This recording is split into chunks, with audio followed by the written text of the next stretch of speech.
We're going to start off with Tottenham and have a listen to this because England and Spurs midfielder James Maddison has been speaking to talkSPORT's Faye Carruthers ahead of the Three Lions match against Australia. It's this Friday, it's live on talkSPORT. He spoke about the Spurs boss Ange Postecoglou and the way he gets the best out of his players. He has come in and he's had his way and his way of playing and his methods and the way he wants us to train day in, day out is it's like infectious almost, you know, like you can't have an off day with him. There's no day where you can go out and be half-hearted and just think, I'm going to get through every training, every session, every training day is intense. It's hard. It's his way, but we're reaping the rewards of that at the minute on the pitch on a Saturday. So long may that continue. Yeah. Are there a lot of Spurs fans that owe Ange Postecoglou an apology? Because I remember when he got the gig, I think it was split amongst Spurs fans as just to how good he'll do. Is he the right appointment, etc., etc.? Do you know what it is? I think because of what they'd had in Conte, Mourinho, these guys they were some of the best out there, best ever. So when you go from someone like that to someone who had success in the Scottish League, then you almost go, really? But fair play to him. I didn't expect it to go as well as it has done. So certainly when you talk about them bringing a new manager in and then losing their best player, arguably one of the best in their history, I thought it'd tread water for a bit and then maybe, I thought top 8, but I thought it'd be quite a difficult season for them.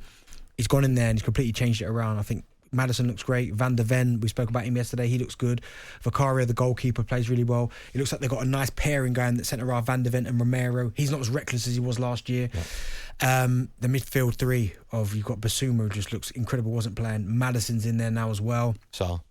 Sar, again, someone who didn't really get much game time last season. He looks great. Son, down the middle, looks like a masterstroke. Listen, he's not put a foot wrong yet.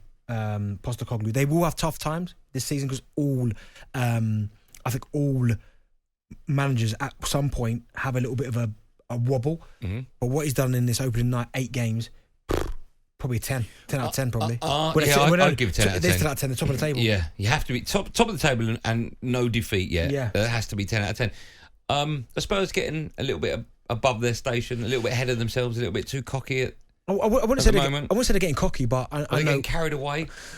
I can understand why they're getting carried away at the top of the table, but you know it's like most sides that are top after 8 games, people go, calm yourself down. See, I don't see Spurs fans getting too excited. I think they're as excited as any side would be, top of the table, 8 games played, no defeats. No, I do think at times, certainly the ones that I know, the Spurs fans that I know, honestly, I hate them. Yeah, but they hate you as much. No, but last season there wasn't a peep from any. I didn't get one message. But rightly so, because they weren't. This season of chirping off on all sorts. But isn't that just football fans? No, because it is. We're all the same. Benny. I've got loads of friends that support various different teams. Yeah, right? And I'm talking the range of teams from Chelsea, family, Spurs, Liverpool in there. No, Spurs are the only one that just when they start winning games, start chirping all over the place, chirping up. So you think they are getting a little bit carried away? I'm not saying carried away, but I think enjoy the moment exactly where they are because, listen, come end of the season, I expect Manchester City to be above them. Right. I think Arsenal But you expect not most, of course not most. You expect quite a few teams to be above Spurs, right? Do you know what? I would have said that at the start of the season. Right. But I think for sure now Spurs will be in the top 4. I tend to agree with that. I mean, it's a long, long way to go, but I agree with you. But there you go. No, but I agree with you. But even you're saying now yourself, long way to go. I know, but that's my point. Exactly. I think Spurs fans should be singing it from the rooftops. They've got every reason to. They should be the loudest out of all 20 at the moment. Who do you think's the most confident right now? City fans. I can see. I think Manchester City fans. I think they will be sitting there right now. City fans just. But you know what? You know what? Right. Winning the Premier League is hard enough. Winning 4 on the bounce, I wouldn't say it's 9 impossible, but they could become the first side to ever do that. 4 on the bounce after winning the treble is like mental torture, isn't it? I just wonder if it's going to take its toll on them. And key injuries to like Kevin De Bruyne, I don't know. You don't know how often he's going to get injured. He's not getting any younger. Yeah. And we've seen how important he is to Haaland. Yeah. So it's a big ask for Man City to win 4 on the bounce.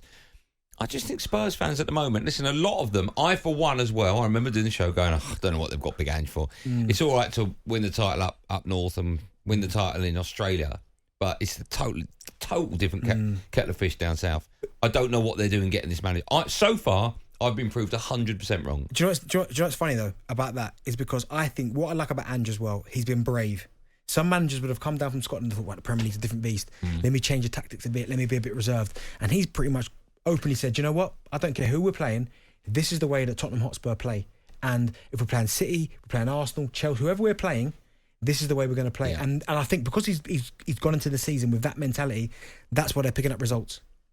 Yeah, I think we had a Scotland fan phone up and say, actually, they're playing exactly the same style of football that they were playing north of the border. Someone's put here, sorry. I'll come back to that. No, go on. No, it's about a topic coming later down the line. Tell me, set it up in case people are tuning in now thinking... No, because you said about the manager, best in his Erik first Ten Hag. season.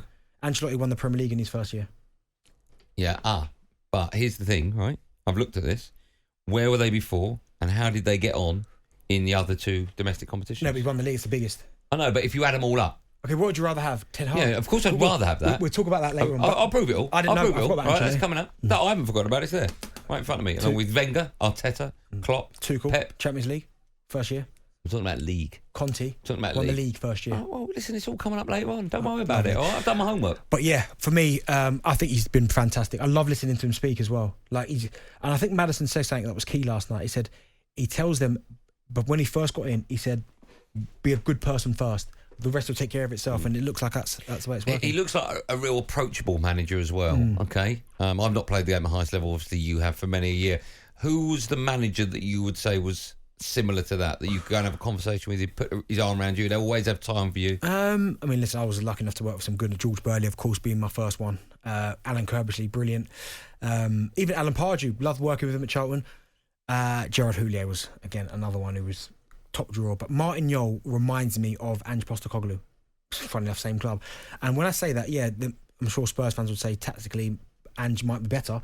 But when you look at Martin Jol, I'm talking about when you get to the training ground, he'd give you a big bear hug. He'd be like, how's the family? Like he's such a nice man, Martin Jol. And that really counts for so much for all footballers, right? Because you'll get some managers like Fergie, he's going to scream and shout at you. Yeah. Right? And it obviously works. Of course. But other managers and other players don't necessarily work well with that. With that, no. But Martin Jol was, what a nice man. Like, I'd say hug you. If he saw your kids, he'd hug your kids. Yeah, I see that with him. I met him a few times. He seems a lovely fella. Yeah. So we're going to start off talking about Ange. We'll start off talking about Spurs. Bentley thinks they're getting too big for their boots already after what, 8 games. Are you going to start putting words in my mouth? You said Spurs fans are the worst fans. What did I say? Out of all my sets of fans, you said they're the worst. My friends.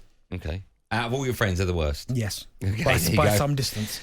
talkSPORT Drive. Super opinionated sporting debate. Monday to Friday afternoon from 4 on AM, on DAB, via the talkSPORT app and on your smart speaker. talkSPORT.